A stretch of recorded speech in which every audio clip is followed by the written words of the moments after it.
अस्सलाम वालेकुम, क्या हाल है, कैसे आप सब। उम्मीद है खैरियत से होंगे। अल्लाह पाक आप लोगों को सेहत और तंदुरुस्त रखे। तो जी आज मैं लाई हूँ कोई क्ली सी रेसिपी। जैसा कि आपको पता है बहुत इजी रेसिपी लाती हूँ। तो आज लाई हूँ मैं आपके लिए कोमेल। देखिए कितना ज़बरदस्त स्ट्रक्चर है और कितना शाइनिंग और कितना मज़ेदार सा कोमेल बना है। तो ये कैसे बना है ये आपके साथ करूँगी आज मैं शेयर, जो कि काम आता है हमारे बहुत सारे मशरूबात में और कैंडीज़ वगैरह बनाते हैं, केक में भी इसको हम लेते हैं इस्तेमाल में। और जो है हम बनाते हैं इसके साथ बहुत मज़ेदार से फ़ालूदा तो इसके बिना बन ही नहीं सकता। बहुत मज़े का फ़ालूदा तैयार होता है और ये बहुत कॉस्टली और बहुत महंगा मिलता है हमें। तो इसको जो है आसान और सस्ता बनाने का तरीका मैं आपको बताऊंगी। तो जी मैंने लिया है 1 कप दूध, उसमें डाला है 2 चम्मच खुश्क दूध और उसको किया है मिक्स।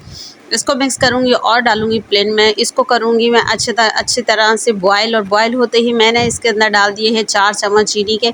और चीनी जो है मैंने डाल दी है इसके अंदर, पीसी भी नहीं है, साबुत चीनी डाली है। अच्छे से पकाएंगे इसको 5 मिनट। देखें ये गाढ़ा होना शुरू हो गया है, ज़बरदस्त स्ट्रक्चर इसका आ गया है। देखिए माशाल्लाह 5 मिनट के अंदर ये हमारा तैयार हो गया है कोमेल। बहुत शाइनिंग और बहुत ज़बरदस्त। देखिए आपके सामने देखते ही देखते ये हो गया है तैयार। तो इसको जो है करते हैं, ये देखिए मज़ेदार सा कोमेल हमारा